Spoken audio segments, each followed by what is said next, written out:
Welcome to An Engineer's Life, Episode 7, Reality. My name is Dave Roysum. If you take risks, plural, or even just one risk, things can go horribly wrong, such as when my airplane engine failed. However, you don't even need to take one risk for things to go horribly wrong. So, how do you prepare for and manage the reality of things gone wrong is the subject of this short clip. The worst place for an aircraft engine failure is over a city. The worst time for an aircraft engine failure is at night. What happens when the worst happens? Well, let's get right to it and play a TV news broadcast of my crash courtesy of WLUK of Green Bay.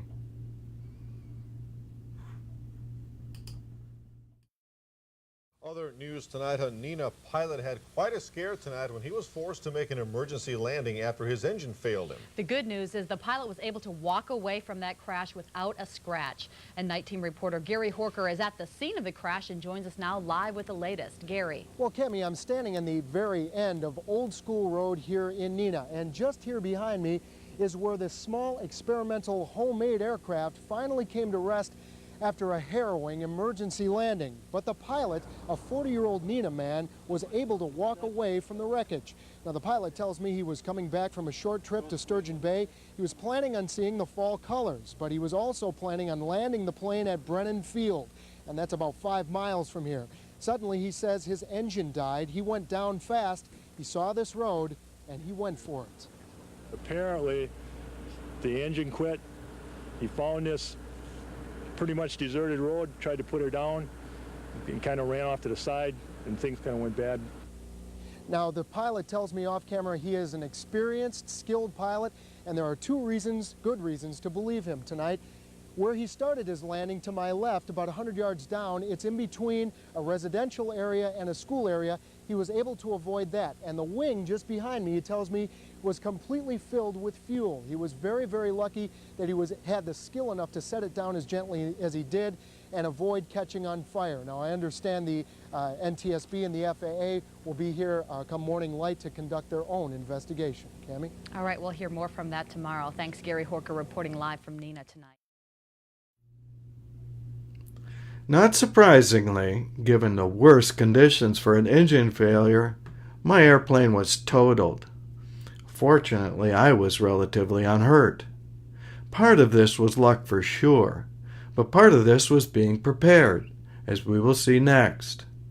While I would no longer build and fly experimental aircraft, I did buy and fly an antique for another decade before hanging up my flying goggles for good. My next airplane was a cream puff Cessna 170A, Cessna's first all-metal aircraft that was the family sedan of small airplanes.